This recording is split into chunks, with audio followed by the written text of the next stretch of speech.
Apa tandanya munafik? Malas sholat. Qamu ilas sholati qamu kusala. Kata Allah dia sholat. Berarti muslim enggak ada orang ini munafik nih? Muslim. Pakai jilbab enggak?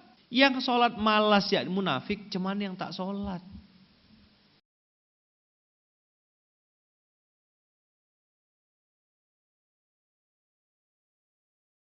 Innama nut'imukum liwajhillah la nuridu minkum jazaa'au. Pentingnya untuk tidak berharap terima kasih dari manusia itu abang kakak, bikin kita jadi lebih ringan dalam melakukan kebaikan, dan insya Allah bisa lebih sering melakukan kebaikan karena sudah tidak perlu lagi validasi manusia. Enaknya nut'imukum liwajhillah ini, kita tidak peduli dengan respon orang terhadap kita. Karena memang kita tidak kena hisap sama Allah tentang apa yang orang lakukan ke kita. Kita mengakak hanya diminta pertanggungjawaban oleh Allah tentang apa yang kita lakukan terhadap orang lain. Nah, begitu kita punya mental innama nut'imukum liwajhillah, innama nu'tikum syai'an liwajhillah, innama na'malu sholihan liwajhillah, kita berbuat apa-apa itu karena Allah, untuk Allah. Tentu tidak mudah ya, karena balasannya surga.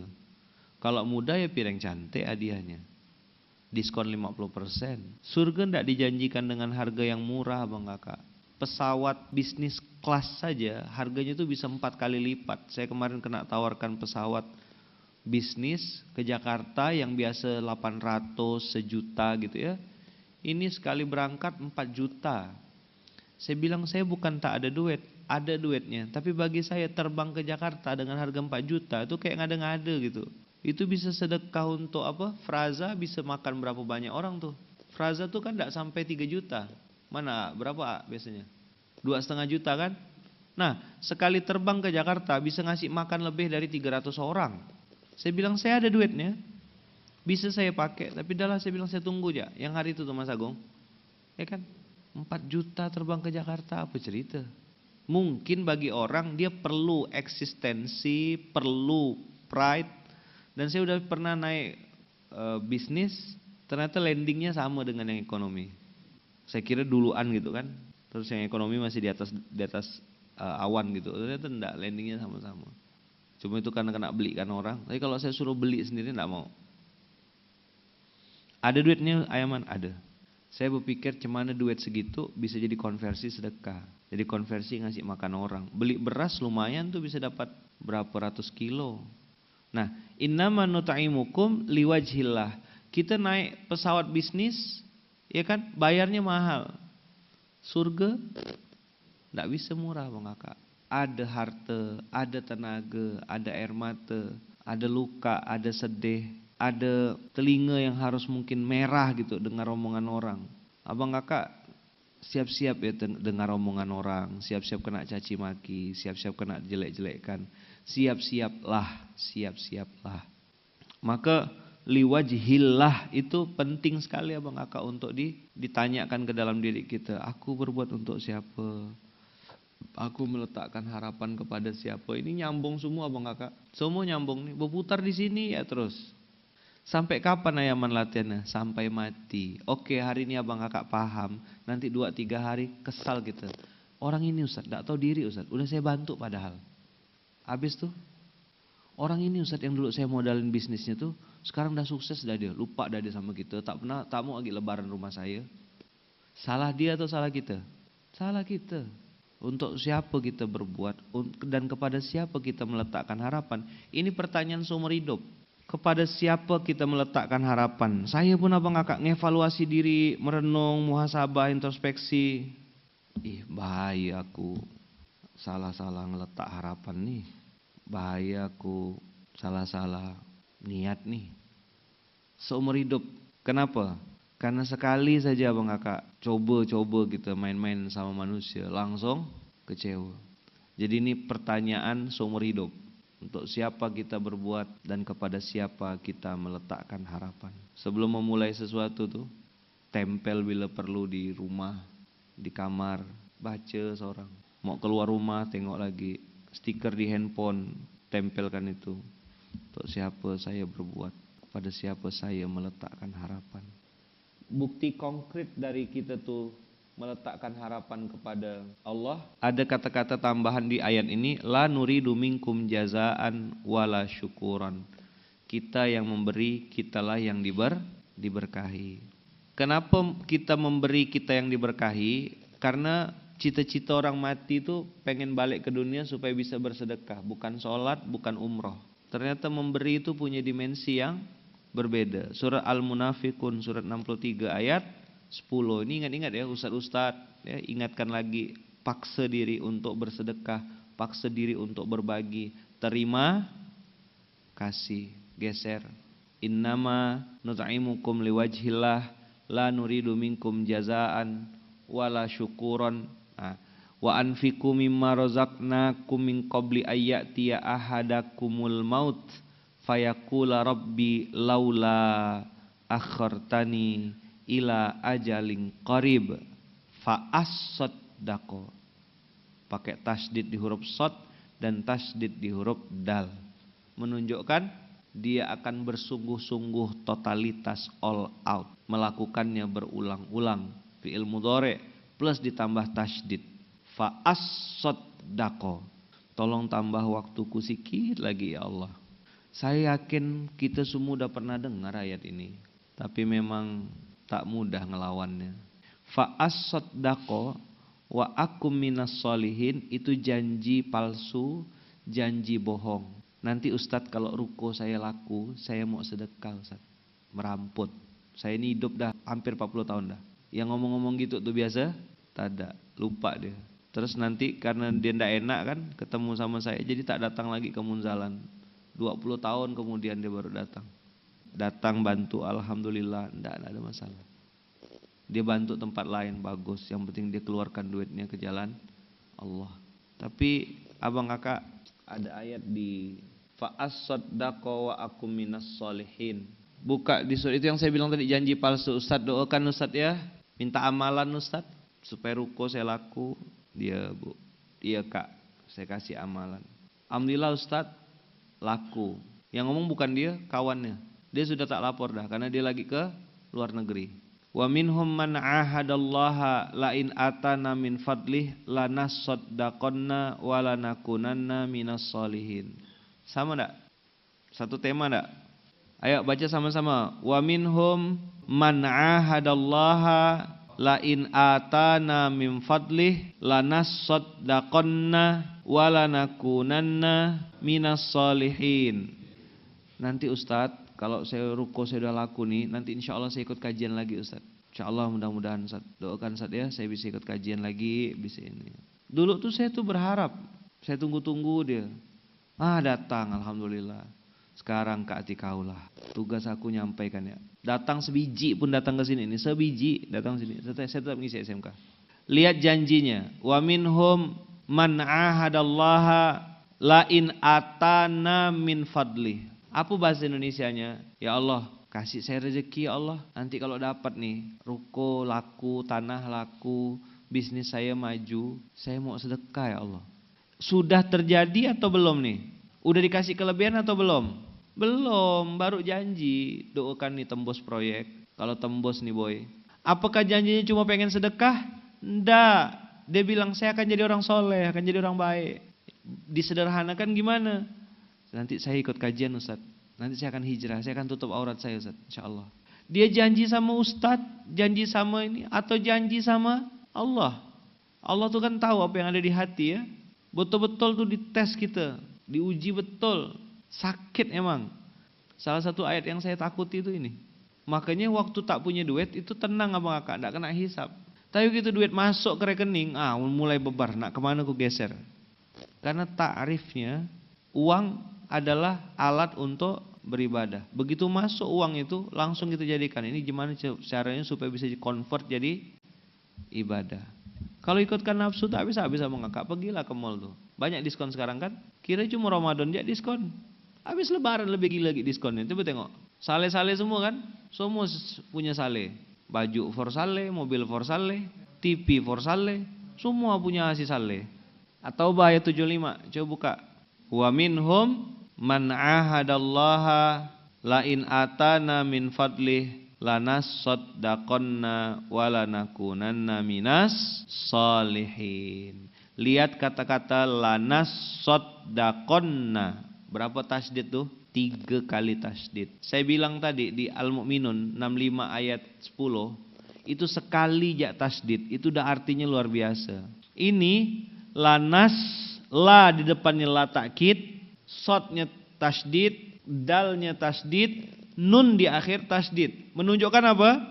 Pasti benar-benar kami akan sedekah. Jadi sama kayak Bani Israel bilang, nanti kalau kami tahu sapinya seperti apa Musa, nanti kami sembelih. Saya nanti wakaf Ustaz, insya Allah saya ikut nanti. Ya doakan. Ustaz bantu bisnis saya Ustaz ya, tolong dikawal Ustaz ya, supaya bisa ini nanti kita bisa bikin program ini. Oke siap, ikutlah si bodoh nih kan. Gini mas, gini bang, gini kak. Pum, maju. Mana dia? Tak ada kajian. Mana? Bolak-balik dah Jakarta, Pontianak, Tamrin City. Tawafnya udah di Tanah Abang. Orang ke Tanah Suci, dia ke Tanah Abang. Dulu sempat kesal saya, hari ini ndak, B aja. Dibeli motor sekian ratus juta, santai betul. Kurban, kambing paling kecil. Beli baut, shockbreaker motor tuh. Ada shockbreaker harga 40 juta. Benda-benda tak masuk akal tuh, dibeli. Giliran Idul Fitri, Idul Adha, tak mampu dia beli. Dulu kesal rasanya, pengen ditembak ya gitu, one shot gitu, pakai basoka jarak dekat. Sekarang ndak gitu. Memang begitu Allah takdirkan. Ndak aneh. Bahkan dia janji 2 sama Allah. Apa? Pengen sedekah dan pengen jadi orang soleh. Oke, udah ya. Ayat 76 baca. Falamma atahum min fadlih bakhilu bihi wa tawallaw wa hum mu'ridun. Dia janji berapa? 2. Yang dikerjakannya 3. 1 apa? Pengen sedekah. 2, jadi orang soleh. Yang dikerjakannya 3. Apa yang dilakukan? Justru pada saat Allah kasih rezeki sebagian kata Allah. Falamma atahum min fadlih, bagian kecil dari rezekinya, bakhilu bihi, langsung auto pelit, berpaling, tidak jadi orang soleh. Wahum mu'ridun, a'rada yu'ridu itu abang kakak artinya kena panggil, telinganya dengar, gendang telinganya itu bergetar gitu, bang gitu. Dia tahu ada yang manggil dia, tapi tidak mau noleh, pura-pura peka. Kalau mu'ridun abang kakak dibahas dalam bahasa sehari-hari itu nanti gini, bang keluarkan zakat bang, di dalam harta abang tuh ada haknya anak yatim misalnya gitu, atau ada haknya mustahik. Apa dia bilang? Kau nyaman dia, palak tengkuk kau nak minta-minta kata dia. Aku nih kerja keras, ini hasil kerja kerasku. Itu mu'ridun namanya. Takut sebenarnya bahas ayat ini benar-benar takut, bukan basa-basi ya, tapi ini harus saya bahas supaya mengingatkan diri saya juga. Ayat inilah menjadi pengingat saya ketika saya pegang duit. Ngebahas tuh kayak kau ngomong ya, gitulah kira-kira perang batin dalam diri saya tuh. Kau udah praktek belum gitu? Kau udah praktek belum? Akhirnya melekat betul 975, 76. Dan yang paling seram, kenapa seram enggak? Ayat 75, 76 itu enggak seram. 77-nya yang menakutkan. Coba buka 977. Ini yang jadi berat. Saya jarang-jarang bahas tuh, ketakutan juga abang kakak. Ngapa begitu horornya? Kenapa segitu ancamannya? Kan dia yang janji di ayat 75, coba tengok. Wa minhum man ahadallah. Tak ada angin, tak ada hujan, nyeplos. Tak ada angin, tak ada hujan, nyeletuk. Coba saya punya duit ya, pengen juga bikin program-program kayak gitu. Pret. Wa minhum man ahadallah, tak ada angin, tak ada hujan, dia bilang nanti kalau saya punya duit, saya pengen sedekah kayak gitu tuh. Seandainya saya punya duit, saya juga pengen bikin program kayak gitu tuh. Enak banget ya bisa traktir orang, enak banget ya bisa ini. Bibir. Enak banget ya kayak antum ya bisa sedekah-sedekah, Masya Allah. Apa Allah bilang di ayat 77-nya? Fa'aqobahum nifaqon. Aqoba yu'kibu. Apa artinya tuh? Ditancapkan, ditanamkan. La haula wala quwata illa billah. Apa ditanamkan apa? Bukan tanam padi, bukan nanam ubi. Ditanamkan apa Bang Kakak? Ditanamkan kemunafikan. Seram enggak? Kalau munafik tuh gimana ya man? Buka surat 4 ayat 145. Innal munafiqina fid darkil asfali minan nar walan tajidalahu nasira. Tidak ada yang bisa nolong. Teriak-teriak orang itu nanti. Tolong ya Allah, tolong ya Allah. Maka hati-hati dengan janji, hati-hati kalau nyeletuk. Gimana caranya Yaman supaya tidak kena ini? Latihan dari yang kecil-kecil. Bisa sedekah 1000. Itu kenapa saya bikin program gerakan infak beras 1000 sehari. Latihan apa kakak? 25.000 sebulan tuh latihan. Innal munafiqina fid darkil asfali minan nar walan tajida lahum nasira. Tadi Allah lihat, Allah bilang tadi kan, aku akan tancapkan penyakit kemunafikan dalam dirinya. Udah belum? Kita lihat ya, munafik itu apa sih? Kalau bicara dusta, terus kalau janji dia ingkar, terus kalau dipercaya dia khianat. Itu kan definisi yang kita tahu dari hadis Nabi kan. Ini ada munafik versi Quran. Mana yang lebih kuat kira-kira? Munafik versi Quran atau munafik versi Nabi? Mana yang lebih kuat? Kalau bolehlah dibandingkan kan. Ini munafik versi Quran 142 An-Nisa. Masih di surat yang sama. Apa tanda-tanda orang itu munafik? Innal munafiqina yukhadi'unallah wa huwa khadi'uhum. Wa idza qamu ila sholati qamu kusala. Salat tapi malas. Baru azan maghrib, kok udah isya lagi? Itu munafik. Cepet banget sih waktu ini. Belum selesai beres-beres. Tanggung lah, beres-beres dulu lah. Nanti juga masih bisa sholat zuhur 2:30 sholat zuhur. Munafik, bahlul. Seram loh. Saya ketakutan juga ini. Dan kalimat itu kita ucapkan sering gitu. Berapa banyak kita nunda-nunda sholat. Kita pikir munafik itu hanya berjanji. Kalau bicara dia dusta, kalau berjanji dia ingkar, kalau dikasih amanah dia berkhianat. Itu definisi munafik yang kita tahu selama ini. Dan kita nengok muka orang kan. Sebut munafik yang terbayang muka orang. Padahal yang munafik itu kita seorang. Apa tandanya munafik? Malas sholat. Qamu ilas sholati qamu kusala. Kata Allah dia sholat. Berarti muslim enggak ada orang ini munafik nih? Muslim. Pakai jilbab enggak? Yang sholat malas ya munafik. Cuman yang tak sholat. Jawab jujur sama kakak. Ada benih-benih itu dalam diri kita. Ada. Kenapa saya pilih rumah ngontrak di samping masjid? Itu cara saya memaksa diri saya supaya jangan sampai masuk orang-orang munafik. Karena definisi munafik versi Quran nih seram. Apa Allah sebut? Qamu kusala yuraunan nas. 2. Mereka riak. Apa-apa harus minta apresiasi manusia, harus ada like manusia, harus ada komen manusia, harus ada validasi dari manusia. Jilbab kau bagus, muka kau bagus, hidung kau bagus, gigi kau bagus. Apapun yang dikerjakan harus dapat pujian dari manusia. Hidupmu mewah, rumahmu masya Allah, toplesmu bagus, taplak meja, rempel, pergi. Pokok minta puji semualah. Wala yadhkurunallaha illa qalila. Sedikit sekali ingat Allahnya. Zikir tada, wirid tada, istighfar tada. Jadi 3 munafik versi Rasulullah ditambah dengan 3 munafik versi Allah. Dan Allah bilang tadi di ayat At-Taubah, fa'aqobahum nifaqon. Allah tancapkan penyakit munafik fi qulubihim ila yaumin yalqaunahu. Sampai hari ketemu Allah. Berarti abang kakak, dunianya munafik, masuk kubur munafik, padang mahsyar nanti munafik. 3 kegelapan. Ngapa bah Allah tancapkan kemunafikan itu? Bima akhlafullaha ma wa'aduhu wa bima kanu yakzibun. Ditancapkan kemunafikan itu karena dia membohongi Allah. Nah ini ada makhluk yang sangat lemah, bohongkan penciptanya. Dia gak yang berjanji. Yang jadi masalah apa Bang Kakak? Mudah-mudahan Bang Kakak bisa paham ya poinnya ya. Yang jadi masalah tuh karena dia berjanji. Kalau dia tak janji mungkin beda cerita. Ini dia janji.